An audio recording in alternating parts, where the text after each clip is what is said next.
Sobre fundo grafite, um triângulo branco à esquerda com a palavra graduação, processamento de linguagem natural, sequências de caracteres, tokens e palavras. Olá pessoal, tudo bom? Sejam bem-vindos aí na nossa segunda videoaula da nossa disciplina de processamento de linguagem natural. No estúdio da Univesp, o professor Márcio Porto Basgalupi usa camisa social rosa e calça jeans. O docente está atrás de um púlpito de acrílico e manuseia um dispositivo para controlar a apresentação de slides, que aparecem ora em tela cheia, ora como efeito gráfico à esquerda do professor em um plano mais aberto do estúdio. Os slides têm fundo vermelho. Hoje a gente vai falar um pouquinho sobre sequência de caracteres, tokens e palavras, né? Então, os nossos tópicos que serão abordados nessa aula de hoje, primeiro vamos falar sobre sequências de caracteres, depois sobre tokens e por fim, então, sobre as palavras, né? No primeiro slide, os tópicos lidos pelo professor: 1. Sequência de caracteres. 2. Tokens. 3. Palavras. Lembra que eu mostrei para vocês, né, uma definição de o que seria uma linguagem, né? E falei que aos poucos, à medida que a gente fosse trabalhando durante a disciplina, a gente ia retomando e localizando, né, em que parte, né, dessa definição que a gente está situado no momento, né? Novo slide intitulado Linguagens com a pergunta: o que é a linguagem? Abaixo a definição: sistema de símbolos de um vocabulário que, quando colocados numa determinada ordem e expressos num determinado contexto, emitem um significado. Estão destacadas em amarelo as seguintes informações: símbolos de um vocabulário, ordem, contexto e significado. O trecho símbolos de um vocabulário também está grifado em vermelho. Então, a aula de hoje a gente está situado na questão que fala sobre os símbolos de um vocabulário, né? Porque é aí que entra o contexto das palavras, das sequências de caracteres e dos tokens, né? Dentro dessa definição do que seria uma linguagem, né?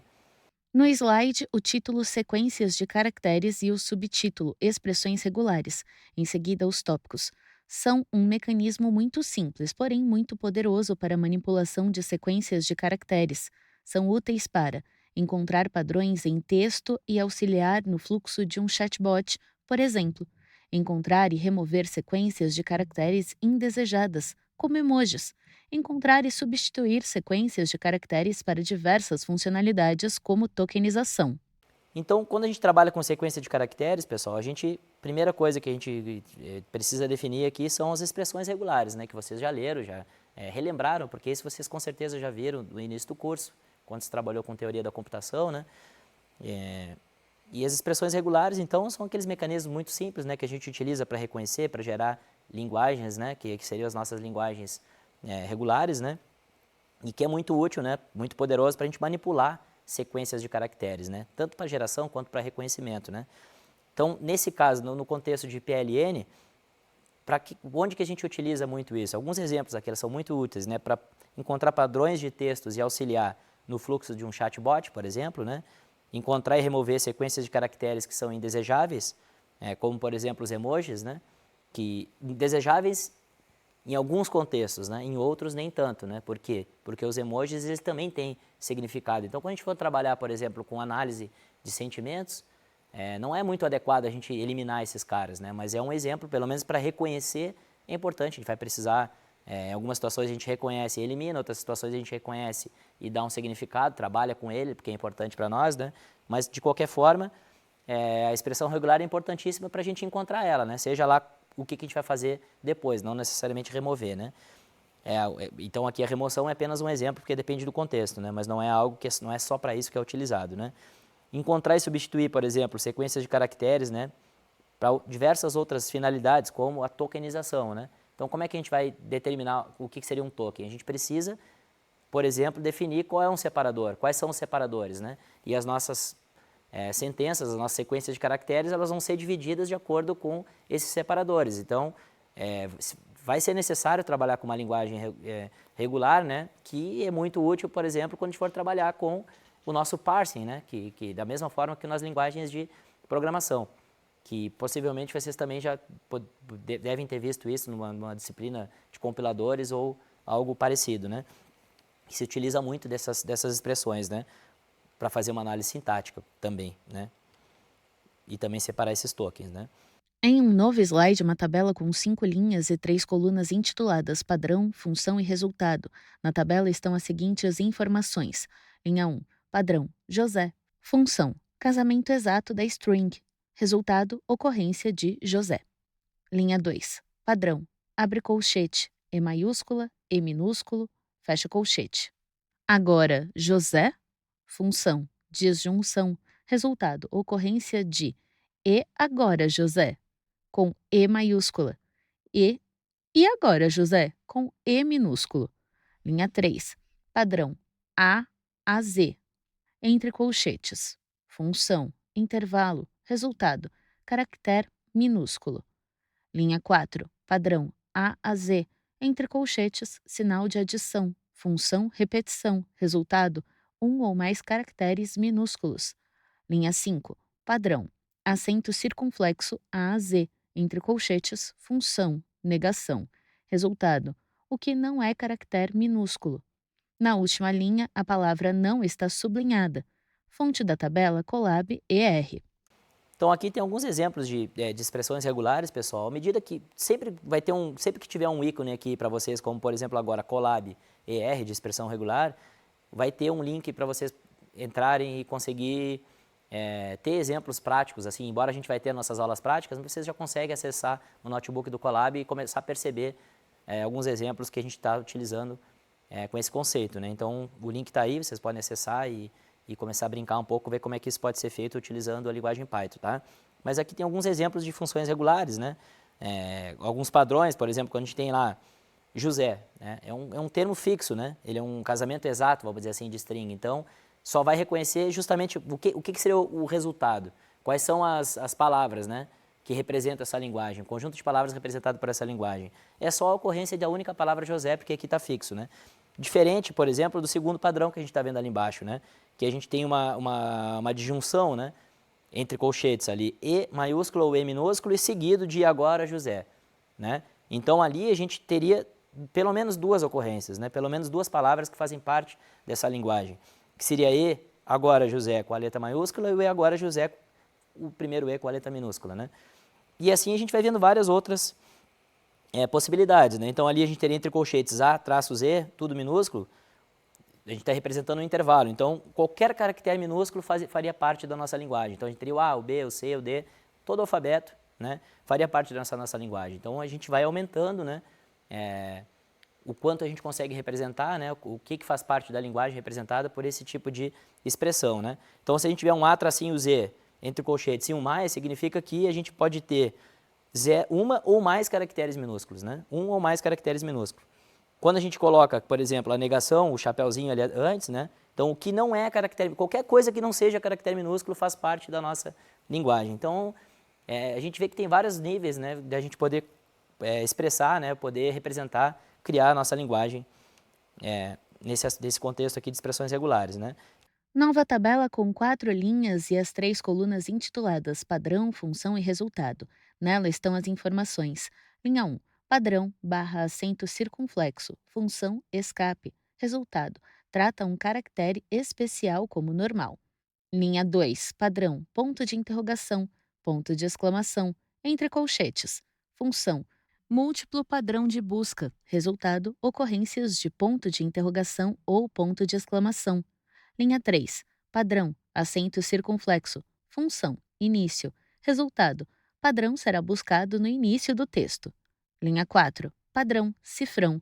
Função, fim. Resultado, padrão será buscado no final do texto. Então aqui tem alguns outros exemplos também de padrão que a gente pode utilizar, né? Para tratar caracteres especiais, ocorrência de interrogação ou exclamação, quando se trabalha com esse múltiplo padrão de busca, caracteres de padrão para início e fim, né? Busca no início do texto ou buscado no final do texto, por exemplo. Tudo isso vocês com certeza já leram, né? Novo slide com uma tabela de 6 linhas e as 3 colunas intituladas Padrão, Função e Resultado.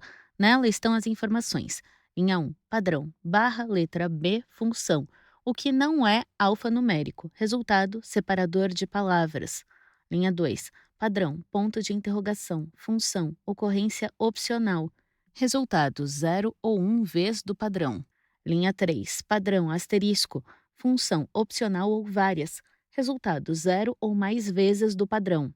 Linha 4, padrão, sinal de adição, função, uma ou várias. Resultado, 1 ou mais vezes do padrão. Linha 5, padrão, ponto final, função, coringa, resultado, qualquer caractere. Linha 6, padrão, abre chave, abre tag, num, fecha chave.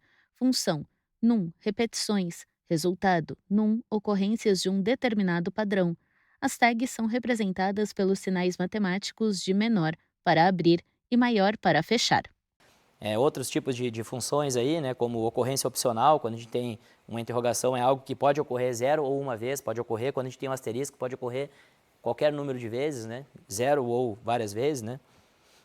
O mais, que significa uma ou mais vezes, o diferente do asterisco é que o mais ele precisa, no mínimo, uma ocorrência. O asterisco não necessariamente, então ele vai incluir mais coisas, né, porque está incluído na linguagem, inclusive, a não ocorrência, vamos dizer assim, né, mais uma ou várias vezes a ocorrência daquele padrão que a gente está representando ali, que pode ser um caractere ou pode ser uma sequência de caracteres. Então a gente pode montar expressões aí, como vocês já viram, de diferentes contextos e diferentes amplitudes, vamos dizer, né? No slide, o título Sequências de Caracteres e Tokens e o subtítulo Tokenização. Abaixo do subtítulo, a frase O menino foi para a escola de ônibus. Em seguida, a mesma frase dividida em retângulos. Cada retângulo contém uma palavra e o último traz o ponto final. Abaixo da frase, as informações. Usando expressão regular e sua memória, que salva o padrão encontrado para uso posterior. Bom, nossa sequência de caracteres e tokens, então, né? A tokenização, a gente viu um exemplinho, né? Vamos falar com mais detalhe agora, né? Na aula anterior, né? Que seria, então, a utilização da expressão regular e a sua memória, né? Para salvar um padrão encontrado para um uso posterior, né? Como eu disse, né? A gente utiliza a expressão regular para poder encontrar esses tokens, né? E baseado nessa expressão regular, a gente vai reconhecendo. Então, a gente vai criar uma expressão que, por exemplo, qualquer coisa, espaço, então aquilo a gente vai dividir em tokens. Encontrou um espaço, vai ser um token. Ou encontrou um ponto, vai ser um token também, como a gente colocou ali, né? Tudo isso a gente consegue definir com expressões regulares, né? Em novo slide, uma tabela de 6 linhas e as 3 colunas intituladas Padrão, Função e Resultado. Nela estão as informações. Linha 1, padrão, barra, letra W minúscula. Função, alfanumérico. Resultado, qualquer caractere alfanumérico. Linha 2, padrão, barra, letra W maiúscula. Função não alfanumérico. Resultado, qualquer caractere não alfanumérico. Linha 3, padrão, barra, letra D minúscula. Função, dígito, resultado, qualquer dígito. Linha 4, padrão, barra, letra D maiúscula. Função, não dígito. Resultado, qualquer caractere que não seja dígito. Linha 5, padrão, barra, letra S minúscula. Função, espaço. Resultado, qualquer caractere de espaço. Linha 6, padrão, barra, letra S maiúscula. Função, não espaço. Resultado, qualquer caractere que não seja espaço. E aqui a gente tem alguns exemplos, né, também de padronização para isso, né, utilizado em expressão regular, né. Barra invertida W, por exemplo, representa qualquer caractere alfanumérico. O barra invertida W maiúsculo é não alfanumérico, então qualquer caractere não alfanumérico. Barra invertida D é um dígito, então significa qualquer dígito. Então a gente vai ter alguns padrões para representar o que está sendo diferentes funções que a gente quer representar aqui na nossa expressão regular, né? Barra invertida D maiúsculo é um não dígito, o espaço então é um barra invertida S minúsculo, tudo que não for espaço é S maiúsculo e assim por diante, tá? Novo slide com o subtítulo Expressões regulares. Cuidados. Em seguida, as informações. Definir um conjunto de testes. Corpus, padrão ouro, gold, standard, que contenha tanto casos de falsos positivos como de falsos negativos. Falso positivo, termo que deveria ser retornado e não foi. Falso negativo, termo que foi retornado e não deveria ter sido.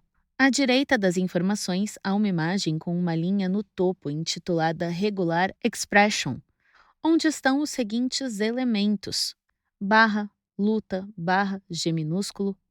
Abaixo há duas caixas de diálogo, uma à esquerda rotulada como falso negativo e outra à direita rotulada como falso positivo. Na parte inferior da imagem está a frase: luta que se luta na absoluta certeza de vencer. A segunda ocorrência da palavra luta e a parte luta da palavra absoluta estão destacadas em azul.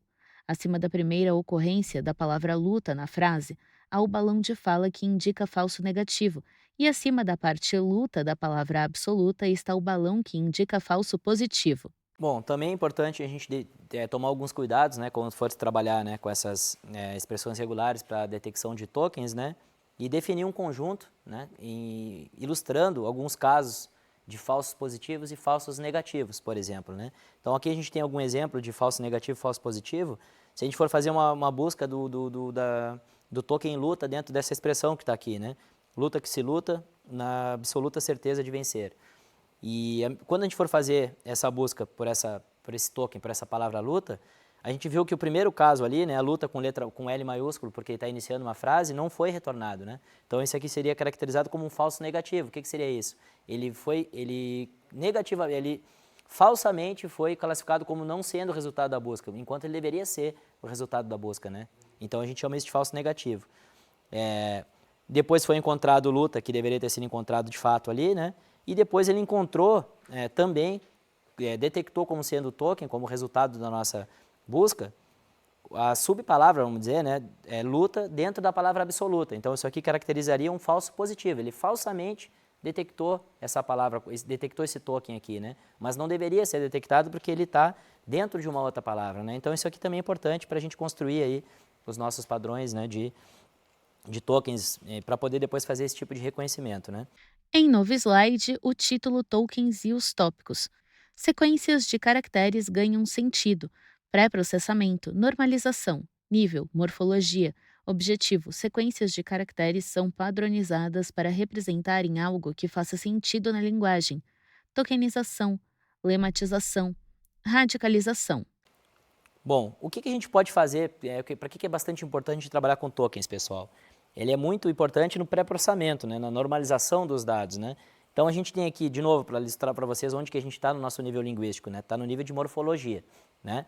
Então o objetivo, por exemplo, aqui seria uma sequência de caracteres, eles são padronizados para representar algo que faça sentido na linguagem. E quando a gente faz isso, a gente quer encontrar esses tokens, essas representatividades que são importantes, né, para caracterizar o nosso texto, para definir a nossa linguagem, só que ao mesmo tempo, às vezes a gente acaba tendo muitas representações do mesmo sentido, né? Então, a partir do momento que a gente faz essa tokenização, a gente pode trabalhar também com a lematização e com a radicalização, que é o que a gente vai ver também mais adiante, tá? No slide, o título Tokens e o subtítulo Tokenização. Abaixo do subtítulo, a frase: O menino foi para a escola de ônibus. Em seguida, a mesma frase dividida em retângulos. Cada retângulo contém uma palavra e o último traz o ponto final. Abaixo da frase, as informações. Visa distinguir as diferentes unidades de um texto. Unidades linguísticas igual a tokens. Então, a tokenização nada mais é do que aquilo que a gente já teve um exemplinho na aula anterior, né? Que a gente vai tentar distinguir essas diferentes unidades linguísticas de um texto. Então, seria que essas nossas unidades seriam os nossos tokens, né? Que nesse caso aqui, normalmente o que a gente faz, eles são definidos como palavras, né, do nosso texto, né? Mas pode ser sentenças também, né? Novo slide com os tópicos. Tradicionalmente, os tokenizadores são definidos como base nas regras linguísticas de uma língua. Regras codificadas por meio de expressões regulares. Por exemplo, para o português, R minúscula, abre aspas, R maiúscula, ponto de interrogação, barra cifrão, ponto de interrogação, abre colchete, barra D minúscula, barra ponto final, barra vírgula, fecha colchete, sinal de adição, barra vertical, barra W minúscula, sinal de adição, barra S maiúscula, sinal de adição, fecha aspas. De abre aspas até barra vertical, são representados valores numéricos. O trecho barra W minúscula, sinal de adição, representa palavras. O trecho barra S maiúscula, sinal de adição, representa caracteres. Então, esses tokens, tradicionalmente, eles utilizam, né, é baseado em regras linguísticas, né, que a gente tem de uma determinada língua, né, que pode variar de uma língua para outra, né. Então, essas regras, elas são codificadas por meio, de novo, das expressões regulares que a gente viu ali, né. Então, aqui tem um exemplo de uma expressão regular para representar a nossa língua portuguesa, né. É só um exemplinho aqui para a gente pode ter uma sequência de valores numéricos, que está representado ali pelos dígitos, né, barra invertida D, por exemplo, que pode ocorrer uma ou mais vezes, né, dentro dessa nossa expressão, ou um barra invertida W, que é aquele padrão de palavra que a gente viu, né, também, ou então os caracteres, né, que a gente colocou lá com barra invertida S, que não são espaços, né, em vários níveis de caracteres, um número grande de ocorrências aí, determinado. Então aqui é só um exemplinho de uma expressão regular que representando aí a nossa palavra, sentenças da nossa língua portuguesa, tá? Em novo slide, o subtítulo Tokenização e os tópicos, com NLTK, quantidade de tokens e types. Tokens conta todas as ocorrências. Types conta apenas uma ocorrência, é igual ao tamanho do vocabulário. Subpalavras segmentar palavras raras em partes mais frequentes. Técnicas: byte pair, encoding, BPE, byte level, BPE Word Piece, Unigram, fonte/link Colab NLTK. Com o NLTK, que nós vamos ver, é um pacote do Python que a gente vai começar a trabalhar a partir da próxima aula, tá? E aí vocês vão ver com mais detalhes, né? E a gente pode trabalhar com essa tokenização, né? Então, trabalhar com a quantidade de tokens, né? Os tokens que seriam todas as ocorrências desses nossos tokens, né? E os types também a gente coloca aí, né? Que são apenas uma ocorrência, né? Que é igual ao tamanho do vocabulário, né? Seria uma ocorrência desses tokens, né? Seria esse tamanho desse vocabulário que a gente tem aí do nosso texto, vamos dizer, né? E a gente pode também segmentar, né, essas palavras raras em partes mais frequentes, por exemplo. Aqui tem alguns métodos que a gente pode, umas técnicas que são bastante utilizadas, como o BPE, o Byte Level BPE, o WordPiece e o Unigram. Tá? Isso tudo tem disponível nesse pacote que a gente vai trabalhar com mais detalhes mais adiante nas nossas aulas práticas. Tá? No slide intitulado Palavras às informações. Lexema, unidade abstrata de significado. Corresponde a um conjunto de formas relacionadas. Exemplo: menino, menina, meninão, menininha, meninos. Lema: forma canônica, dicionarizada, escolhida por convenção para representar um lexema. Exemplo: menino. Raiz: morfema básico, sem afixos derivacionais ou flexionais. Exemplo: menim. E o que a gente trabalha com isso, com essas palavras, pessoal? A gente tem alguns conceitos importantes aqui que a gente vai entender a importância deles também para esse pré-processamento desses nossos textos, né? Então, o conceito de lexema, por exemplo, né? Que seria a nossa unidade, né, abstrata de significado. Então, ele corresponde a um conjunto de formas relacionadas. Então, aqui tem um exemplo. O que são essas formas relacionadas? Menino, menina, meninão, menininha, meninos. Tudo isso a gente poderia utilizar um lema para representar isso, né? O que seria um lema para isso? Vamos escolher, porque isso aqui tudo está querendo dizer a mesma coisa. Um menino, uma criança jovem, vamos dizer, né? Então vamos colocar aqui e dizer que tudo é menino, porque daí a gente consegue simplificar um pouco mais, né? O que a gente está querendo, porque em termos de significado é a mesma coisa, vamos dizer assim, considera-se a mesma coisa, né? Então a gente poderia escolher por convenção uma delas para representar esse lema, né? O lema de todas essas palavras que estão aqui. Outro nível importante que a gente chama de raiz, né? Que é esse morfema básico, né? Sem afixos derivacionais ou flexionais. Então o que seria a raiz de todas essas expressões que estão aqui? Seria menin, né? Não interessa o gênero, nesse caso aqui a gente estaria tirando até o gênero, né? Então, uma forma de representar, né? Dar o significado a todas essas mesmas palavras aqui, dá um único significado, né? Em novo slide, o título Palavras e a definição de lematização. Converte palavras em lemas. Abaixo a frase: o menino foi para a escola de ônibus, dividida em retângulos. Cada retângulo contém uma palavra e o último traz o ponto final. Abaixo da frase a variação: o menino ser, parir, o escola de ônibus. As palavras ser e parir, que aparecem como variações de foi e para, estão riscadas. Abaixo delas, as palavras ir e para são mostradas como outra variação. No canto superior direito do slide, a fonte Colab Space. E aí que a gente entra nesses processos de lematização, por exemplo, né? Então a gente pode pegar um texto nosso, depois de tokenizar, pegar os nossos tokens aqui e começar, em vez de utilizar os tokens diretamente, utilizar os lemas. Então aqui, por exemplo, a gente teria nossa frase aqui, o foi para, tudo que foi para, o que interessa aqui, o significado seria ir para, né? Ou escola, porque a gente está tirando o gênero aqui quando trabalha com lema, né? Então não faria diferença o A para o O, né? Enfim, não seria o menino, a escola, ir para. No slide, a definição de radicalização, estematização ou stamming. Converte as palavras para suas raízes. Abaixe a frase. O menino foi para a escola de ônibus, dividida em retângulos. Em seguida, a variação. O menin foi para a escola de ônibus. No canto superior direito do slide, a fonte Colab Space. E se a gente for um pouco mais radical, vamos dizer assim, a gente vai trabalhar com a nossa radicalização, né? Que aí é o que a gente vai fazer, né? Vai fazer esse stemming, que a gente chama, ou estemização, né? Em vez de utilizar os lemas, a gente vai utilizar as raízes, né? Então aqui seria aquelas raízes que a gente viu ali, né? Tirando inclusive o gênero, né? Menino, par, escola, né? Ônibus. Então são tirando aquelas questões que a gente viu ali, né? Daquela definição de raiz, né? No slide, as informações sobre stop words.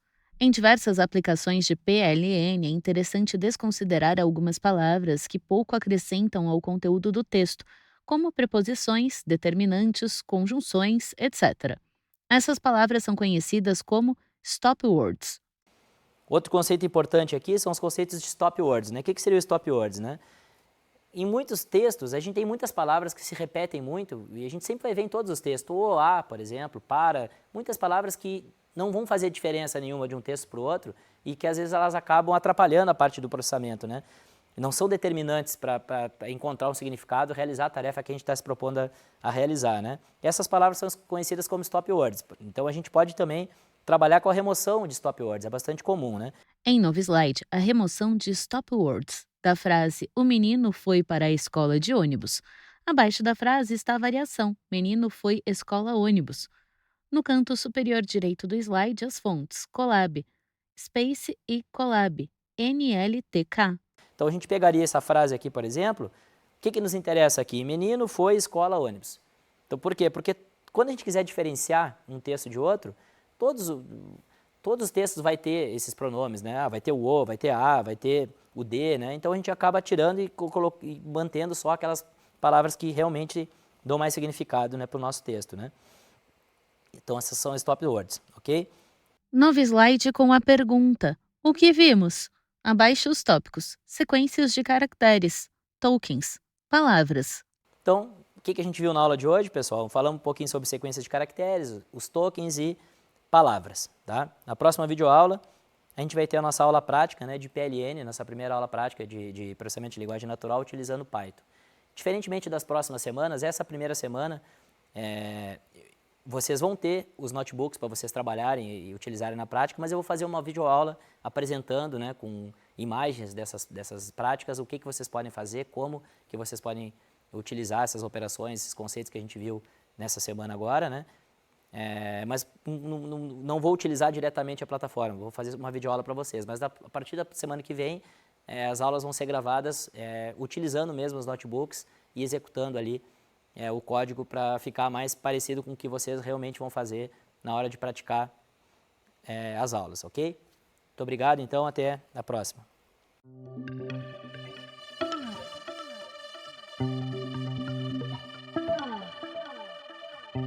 Sobre fundo branco, 2 retângulos vinho e cinza alternam-se nas laterais. No centro da tela, os créditos em letras pretas. Governo do Estado de São Paulo, Secretaria de Ciência, Tecnologia e Inovação. Universidade Virtual do Estado de São Paulo, Univesp. Presidente Marcos Borges, diretora acadêmica Simone Telles. Audiodescrição, Núcleo de Acessibilidade Flictis. Roteiro Samara Oda, revisão Marina Bragiato. Consultoria Sidney Tobias, gravação Leandro Ribeiro. Narração Thaís Lenk.